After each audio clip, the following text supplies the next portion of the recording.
말씀을 전할 수 있는 기회가 생길 때마다 베드로전서 말씀을 본문에 따라 천천히 살펴보려고 합니다. 베드로전서는 1절에서 밝히고 있듯이 베드로가 본도, 갈라디아, 갑바도기아, 아시아와 비두니아에 있는 흩어진 나그네, 즉 그리스도인들을 향해 쓴 편지입니다. 이 지역은 현재로 보면 튀르키예 북동쪽에 위치한 지역들로서 아나톨리아 반도에 있는 지역인데요. 이곳은 당시에 지역마다 빈부격차가 굉장히 심했고 또 로마의 행정력과 헬라 문화가 널리 퍼져 있었던 지역이라고 합니다. 그러니까 로마의 행정력과 헬라 문명이 널리 퍼져 있었던, 깊숙이 퍼져 있었던 지역이라는 것이 중요한데요. 왜냐하면 베드로가 이 편지를 쓴 목적과 또 그 시기와 목적과 관계가 있기 때문입니다. 베드로의 이 편지, 베드로전서는 AD 64년 7월 19일에 일어난 로마에서 일어난 대화재 사건 전후에 일어났다, 전후에 기록된 것으로 보고 있는데요. 우리가 잘 알고 있듯이 당시 황제였던 이 AD 64년에 로마에서 대화재가 벌어졌었던 그 당시의 로마 황제였던 네로는 이 대화재로 인해서 민심이 진정되지 않자 수습책으로 당시의 신흥 종교였던 기독교에게 이 화재의 원인을 돌렸고, 이 화재의 원인이 기독교라 공포하며 기독교인들에 대한 대학살을 저지르게 됩니다. 이후에 AD 313년 밀라노 칙령으로 기독교가 공인받기 전까지 수많은 황제들로 인해서 기독교인들은 학살을 당하고 고난을 당하고 핍박을 당하게 됩니다. 베드로는 당시 그리스도인이 잔인하게 학살당하고 핍박당하는 로마, 그 핍박한 로마, 그 로마가 영향력을 크게 끼치고 있는 본도, 갈라디아, 또 갑바도기아, 아시아와 비두니아에 살고 있는 그리스도인들에게 편지를 쓰고 있습니다. 당연히 그 내용을 우리가 유추할 수 있지 않겠습니까? 분명하죠. 그들이 당하고 있는 핍박과 고난에 대한 말씀을 이 편지에서 쓰고 있다라는 겁니다. 그래서 베드로전서의 주제는 명확합니다. 그리스도인들이 고난을 어떻게 바라보고 견뎌야 하는지, 자신들의 삶에 다가온 그 고난을 어떻게 바라보고 어떻게 견뎌나가고 어떻게 이겨나가고, 또 당연하게 고난을 줄 수밖에 없는 이 땅의 삶에서 그리스도인들이 어떻게 살아가야 하는지에 대한 말씀이 베드로전서의 주제라는 겁니다. 오늘을 살아가고 있는 우리도 동일하지 않습니까? 수많은 고난을 우리는 마주하고 있습니다. 초대교회 성도들이 믿음을 지키기 위해서 겪어야 했던 핍박과 고난까지는 아니더라도 오늘날도 여전히 믿음으로 살아가는 삶을 살기 위해서 조롱과 멸시, 고난을 마주하게 된다는 거죠. 교회와 성도들을 무너뜨리고자 하는 자들의 조롱과 멸시만이 우리가 받게 되는 고난의 전부는 아닐 것입니다. 이 땅에서의 삶에서 우리의 믿음을 흔들리게 만드는 수많은 고난을 우리는 마주하게 된다는 거죠. 경제적인 문제로, 관계적인 문제로, 건강의 문제로 우리가 이 땅에서 믿음의 삶을 살아가지 못하게 만드는, 우리의 믿음을 흔들리게 만드는 고난을 우리는 마주하게 됩니다. 도무지 이해되지 않는 고난을 마주했을 때 왜 나에게, 왜 우리 가정에게 이런 고난이 찾아온 것인지 우리의 믿음은 흔들리게 됩니다. 그렇게 우리의 믿음이 흔들릴 때 베드로전서는 우리가 마주한 고난을 어떻게 바라보아야 하고 어떻게 이겨낼 수 있는지를 말씀해 주고 있습니다. 여러분, 어떤 고난을 겪고 계십니까? 그리고 혹은 어떤 고난을 겪고 있는 지체를 위해 기도하고 있습니까? 우리가 이 시간 함께 베드로전서 말씀을 살펴보면서 고난 속에서도 믿음을 끝까지 지키기를 결단할 수 있는 시간이 되기를 바랍니다. 나아가 고난 중에 있는 누군가에게 우리가 다 알 수 없지만 하나님의 말씀을 붙잡고 그의 삶에 참된 위로를 줄 수 있는 말씀을 전하고자 마음먹을 수 있는 은혜가 이 시간에 있기를 소망합니다. 먼저 보게 되는 것은 베드로가 수신자들에 대해 밝히면서 기록하고 있는 지역들입니다. 1절 말씀인데요. 같이 한번 말씀 읽어보겠습니다. 예수 그리스도의 사도 베드로는 본도, 갈라디아, 갑바도기아, 아시아와 비두니아에 흩어진 나그네. 베드로는 이 편지의 수신자들에 대해서 본도, 갈라디아, 갑바도기아, 아시아와 비두니아에 흩어진 나그네라고 이 편지의 수신자, 이 편지를 쓰고 있는 자신과 수신자에 대한 정보를 밝히고 있습니다. 이 지역들은 앞에서도 말씀드렸듯이 아나톨리아 반도에 있는 지역들로서 무엇이 중요하다고 말씀드렸으니까 로마의 행정력이 깊숙이 행해지고 있었던 지역이었고, 당시 헬라 문명이 활발하게 이루어지고 있었던, 영향을 끼치고 있었던, 로마의 영향력을 끼치고 있었던 지역이었다라는 거죠. 근데 로마는 어떤 국가였습니까? 기독교인들을 핍박하고 또 학살하는 민족이었다는 거죠. 나라였다라는 거죠. 그런데 그곳에 흩어진 나그네로 불리는 그리스도인들이 있었다라는 겁니다. 그들에게 흩어진이라는 수식어가 붙은 것은 1차적으로 고난과 핍박으로 인해 예루살렘 성을 떠난 유대인들을 표현한 것이고, 더 넓은 의미로 포괄적으로는 뿔뿔이 흩어졌지만 예수 그리스도의 몸된 교회로서 각자의 곳에서 믿음을 지키며 살아가고 있는 모든 그리스도인들을 표현하는 말입니다. 주목할 것은, 여러분, 상식적으로 그들이 이 지역에 있는 것이 맞는 것일까요? 고난과 핍박으로 인해 도망쳐서 숨죽이며 살기 위해서 흩어졌다면, 자신들을 핍박하는 로마의 영향력에서 그 영향력이 미치지 못하는 곳으로 멀리 떠나는 것이 당연하지 않습니까? 제가 중학교 시절에 상가 건물 옥탑에서 살았던 기억이 있는데요. 2층으로 된 건물이었고 그 2층으로 된 상가 건물 옥탑에서 살았던 기억이 있습니다. 근데 집으로 가기 위해서는 꼭 2층에 있었던 오락실을 거쳐서만 가야 했어요. 긴 계단을 쭉 올라가서 2층에 있는 오락실을 거쳐야만 집으로 갈 수 있었습니다.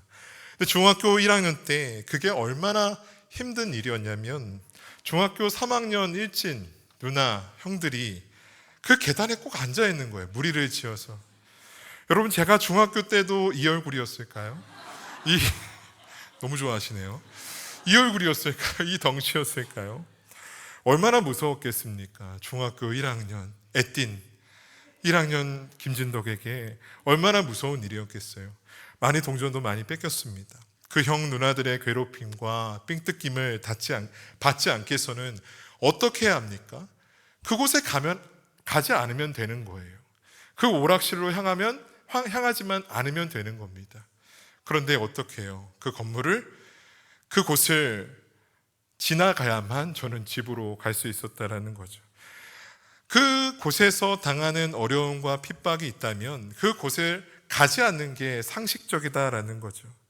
지금 흩어진 나그네 그리스도인들이 자신들을 가장 핍박하고 괴롭히는 로마의 영향력이 지대한 지역에 머물고 있다라는 겁니다. 무슨 뜻입니까? 이 흩어짐은 그저 도망치고 피하기 위한 흩어짐이 아니다라는 겁니다. 분명한 것은 예수 그리스도께서 승천하시기 전에 명령하셨고 또 예언하셨던 그 말씀이 계속해서 이루어지고 있다는 사실을 우리는 이 본문을 통해서도 확인할 수 있다는 거죠. 어떤 말씀이었습니까? 어떤 예언이었습니까? 사도행전 1장 8절의 말씀 같이 한번 읽어보도록 하겠습니다. 오직 성령이 너에게 임하시면 너희가 권능을 받고 예루살렘과 온 유대와 사마리아 땅끝까지 이르러 내 증인이 되리라 하시니라. 아멘. 예루살렘과 온 유대와 사마리아와 땅끝까지 예수 그리스도의 복음이, 그 복음의 증인들이 향하고 있는 것을 우리는 1절 말씀을 통해 보게 된다는 거죠. 하나님은 신실하게 이 말씀을, 예수 그리스도의 이 말씀을 이루어 가고 계시다라는 겁니다. 여러분, 우리가 고난을 마주했을 때 어떤 원망이 가장 먼저 나오게 됩니까? 하나님, 도무지 어디 계십니까? 하나님, 도무지 살아계시다라면, 나의 삶에 일하고 계신다라면 어찌 내 삶에 이 고난이 찾아올 수 있는 것입니까? 하나님의 부재에 대한 원망이 가장 먼저 우리의 입에서 외쳐지지 않습니까? 그러나 여러분, 우리는 반드시 기억해야 합니다. 하나님은 언제나 신실하게 일하고 계시다라는 겁니다. 내 눈에는요, 우리의 눈에는 내 삶에 다가온 고난만 바라보게 됩니다. 흩어짐만, 내 삶에 다가온 흩어짐만 바라보게 된다라는 겁니다. 그러나 하나님의 살아계심과 신실하심을 내 눈에 흩어짐만 바라보인다고, 내 눈에 고난만 바라본다고 하나님의 살아계심과 하나님의 신실하심을 의심하지 마시기 바랍니다. 그 하나님께서 우리의 삶을 결코 고난 가운데 내버려 두지 아니하시고 가장 선하시고 온전하신 길로 우리의 삶을 인도하여 주실 줄 믿습니다. 이어서 보게 되는 것은 베드로가 그리스도인들에 대해서 흩어진 나그네로만 표현하고 있지 않다라는 겁니다. 2절 말씀인데요, 같이 한번 읽어보겠습니다. 곧 하나님 아버지의 미리 하심을 따라 성령이 거룩하게 하심으로 순종함과 예수 그리스도의 핏부림을 얻기 위하여 택하심을 받은 자들에게 편지하노니 은혜와 평강이 너희에게 더욱 많을지어다. 아멘.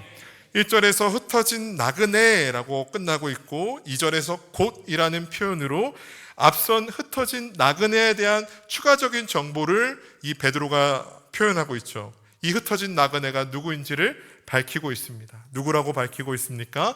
하나님의 미리 아심에 따라 택하심을 받아서 성령의 거룩하심과 예수 그리스도의 핏부림을 통해 구원받은 자들이 이 흩어진 나그네들이다라고 말하고 있어요. 요약하면 무엇입니까? 삼위일체 하나님의 주권적인 사역과 전적인 은혜로 구원받은 자들이 흩어진 나그네들이라고 베드로는 말하고 있습니다. 흩어진 나그네의 정체성은 무엇입니까? 삼위일체의 하나님의 주권적인 사역과 그 은혜로 구원받은 자들, 그것이 흩어진 나그네들의 또 다른 정체성이라는 겁니다. 여러분, 한 사람은 다양한 정체성을 가지고 있습니다. 그 다양한 정체성 중에는 학창시절 친구들과의 추억 속에서 불려졌던 큰 의미 없는 시시콜콜한 정체성도 있습니다. 또 반면에 내 노력과 열심으로 얻게 되었다고 여겨지는 정체성들도 있습니다. 학벌과 직장과 사회적인 위치들이 그런 정체성 아니겠습니까? 여러분, 그런데요, 우리가 반드시 잊지 말아야 하는 것, 또 우리의 삶에 고난이 다가왔을 때 반드시 잊지 말아야 하는 우리의 정체성이 있습니다. 그것이 무엇입니까? 하나님의 전적인 은혜로 택함을 받았고 예수 그리스도께서 십자가에 피 흘려 죽으시고 성령의 역사하심으로 말미암아 죄와 사망의 종로로 하였던 우리가 하나님의 자녀요 백성된 삶을 살아가게 되었다라는 것, 그것이 고난 가운데 우리가 놓치지 말아야 하는 우리의 정체성인 줄 믿습니다. 신방 때만 몰래 밝힌 적이 있는데요, 저는 출생의 비밀이 한 가지 있습니다. 아시는 분들, 웃으신 분들은 아시는 건가요? 굉장히 진지한 건데, 제 출생의 비밀은 제가 태어날 때 5kg으로 태어났다라는 겁니다. 어렸을 때부터 어머님이 자주 말씀을 해주셨어요. 내가 너 5kg로 낳았다라고. 어머님이 계셔서 거짓말이 아닙니다. 옆에 계시니까 거짓말이 아닌데, 근데 그 의미가 어린 제게 무슨 의미로 다가왔겠어요? 5kg로 태어났다고? 그게 무슨 의미지? 라고 생각하면서 살았죠. 어릴 때부터 5kg로 태어났지만, 그렇게 말을 들었지만 그 의미를 저는 몰랐습니다. 근데 제가 고등학교 시절 때 지하철에서 한참 무료로 나눠주는 메트로 신문들이 있었거든요. 광고로 운영되는 신문들이 있었어요. 그래서 고등학교 때 늘 제 하루의 루틴은 그 무료로 나눠주는 신문 두세 부를 챙겨다가 학교에 도착하면 그 신문들을 읽어나가면서 하루를 시작했습니다.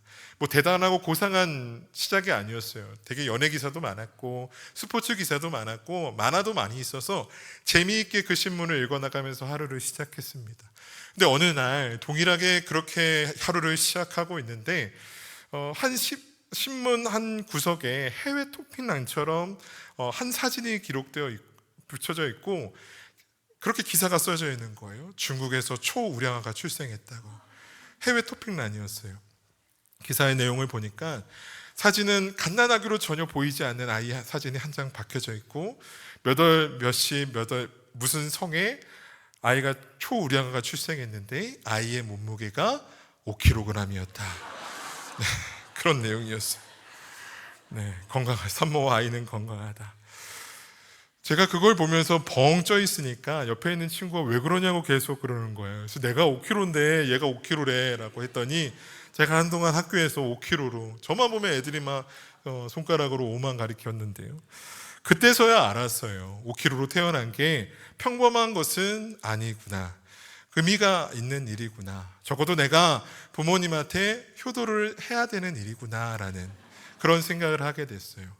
5kg라는 정체성은 제가 태어날 때부터 가지고 있었죠. 그런데 그 기사를 봤을 때 저는 그 정체성의 의미를 알게 되었습니다. 정체성이라는 것이 그런 것 같습니다. 내가 가지고 있는 정체성인데, 나는 그래서 그 정체성이 가지고 이렇게 행동할 수 있는 사람인데, 어떤 상황과 여건들 속에서 내가 이 정체성을 가지고 있는 사람이라는 걸 잊어버려서 나는 여전히 그 상황 속에서도 이렇게 생각할 수 있고 이렇게 행동할 수 있는 사람인데, 그 정체성을 잃어버린 채 그렇게 행동하지 못하는 모습들이 있을 수 있다라는 겁니다. 어떤 상황 속에서도 나는 여전히 이 정체성을 가진 존재인데, 그래서 여전히 이렇게 살아갈 수 있는데, 그 정체성을 잊어버려서 그렇게 살아내지 못한다. 사랑하는 여러분, 우리의 삶에 어떤 고난이 다가오더라도 우리의 정체성은 변하지 않는 줄 믿습니다. 우리의 정체성은 무엇입니까? 하나님의 택하심에 따라 예수 그리스도의 피 흘리심으로 말미암아 성령의 놀라운 역사로 하나님의 전적인 은혜로 하나님의 자녀요 백성된 우리의 정체성은 우리의 삶에 어떤 고난과 핍박이 다가오더라도 변하지 않는 우리의 정체성인 줄 믿습니다. 저는 오늘 설교의 제목을 흩어진 나그네 흩으신 하나님이라고 정해봤습니다. 이 제목을 정한 이유는 한 가지입니다. 이것이 우리가 고난을 담대하게 마주하고 견뎌내고 이겨낼 수 있는 일의 시작이라 믿었기 때문입니다. 우리는 흩어진 나그네와 같은 나의 삶에서 흩어진이라는 고난이라는 상황에 집중할 때가 참 많습니다. 사업에 실패하고 관계가 틀어지고 나의 건강에 문제가 생기고 내 사랑하는 가족들의 삶에 건강에 문제가 생기는 그 흩어진이라는 우리의 삶에 마주한 고난에 집중하게 될 때가 참 많습니다. 그리고 좌절하고 절망하고 원망하게 된다는 겁니다. 그러나 여러분, 우리가 바라봐야 하는 것은 무엇입니까? 하나님께서 택하셨고 성령께서 역사하셨고 예수 그리스도께서 십자가에 못 박혀 죽으심으로 나를 새롭게 하셨다라는 겁니다. 누가요? 하나님이 그 일을 이루셨다라는 겁니다. 하나님이 우리를 자녀요 백성 삼아 주셨다라는 겁니다. 그 어떤 고난과 비교할 수 없는 찬란하고 존귀한 일이 나의 삶에 이미 이루어졌고, 그 하나님께서 나를 통해서 그 흩어짐을 통해서 놀라운 계획을 이루어 가고 계신다라는 거죠. 우리의 삶에 찾아온 흩어짐, 고난은 아무 이유 없이 나의 삶에 찾아온 것이 아니다라는 겁니다. 흩어진 나그네들, 하나님은 그들을 통해서 어떤 일을 이루십니까? 복음을 온 땅 가운데, 땅 끝까지 복음이 증거되게 하고 하나님의 영광을 온 세상 가운데 드러내는 일 가운데 그들을 사용하신다라는 겁니다. 우리가 고난 중에 바라봐야 하는 것은 무엇입니까? 나를 흩어진 나그네로 만든 고난의 상황이 아니라 이미 나의 삶에 놀라운 일을 행하셨고, 또한 흩으심으로 나의 삶을 찬란하고 존귀한 일에 사용하고자 하시는 하나님을 바라봐야 하는 줄 믿습니다. 고난의 문제를 바라보는 것이 아니라 하나님을 바라보는 것이 이 고난을 이겨내는 시작이 될 줄 믿습니다. 마지막으로 살펴보기를 원하는 것은 베드로가 고난을 마주하고 있는 흩어진 나그네인 그리스도인들을 향해서 은혜와 평강이 있기를 축복하고 있다라는 겁니다. 베드로는 진심으로 고난 중에 있는 그리스도인들의 삶에 하나님의 은혜와 평강이 있기를 말하고 있습니다. 결코 인사치레가 아닙니다. 베드로는 진심으로 고난 중에 있는 그리스도인들의 삶에 하나님의 은혜와 평강이 있기를 바랬고 반드시 그럴 것이다라는 확신이 담겨져 있습니다. 베드로에게는 어떤 확신, 어떤 믿음이 있었기에 하나님의 은혜와 평강이 고난 중에 있는 그들에게 반드시 찾아올 것이다, 더 많을 것이다 라고 말할 수 있었을까요? 그것은 베드로가 자신에 대해 소개하고 있는 표현에서 그 힌트를 찾을 수 있습니다. 오늘 본문 1절에서 베드로는 이 편지를 쓴 자신을 향해서 어떻게 소개하고 있습니까? 1절 상반절의 말씀인데요, 예수 그리스도의 사도 베드로는 라고 말하고 있습니다. 자신을 예수 그리스도의 사도라 말하고 있습니다. 사도는 잘 알고 계시겠지만 보냄을 받은 자라는 뜻을 가지고 있습니다. 즉 베드로는 예수 그리스도께서 보낸 자라는 자기의 정체성을 가지고 있었다라는 겁니다. 그가 당당하게 말할 수 있었던 이유는 무엇일까요? 나는 예수 그리스도께 보냄받은 자라고 당당하게 말할 수 있는 그 근거는 어디 있었을까요? 부활하신 예수 그리스도를 그가 만났고 그에게 내 양을 먹이라, 내 양을 치라, 내 양을 먹이라 말씀하셨던 예수님의 음성을 그가 똑똑히 기억하고 있기 때문은 아니겠습니까? 그런데 부활하신 예수님을 만나기 전에 베드로는 당당하게 예수 그리스도의 사도라고 말할 수 있는 상태였을까요? 예수님께서 그의 삶에 찾아가 말씀하시기 전에, 그와의 만남 전에, 예수님께서 부활하신 그 사건 이후에 베드로는 당당하게 자신을 예수 그리스도의 사도라고 말할 수 있는 상태였을까요? 결코 아니었습니다. 예수님의 말씀대로 닭이 울기 전 예수님을 3번 부인했던 그는 예수님을 만나기 전에 자신이 살아냈던 삶, 어부의 삶으로 돌아간 상태였습니다. 생각해보면 예수님이 로마 군인들에게 체포되는 것, 그리고 예수님께서 십자가에 못 박혀 죽으신 사건은 베드로의 믿음을 흔들리게 만드는 가장 큰 고난이었을 것입니다.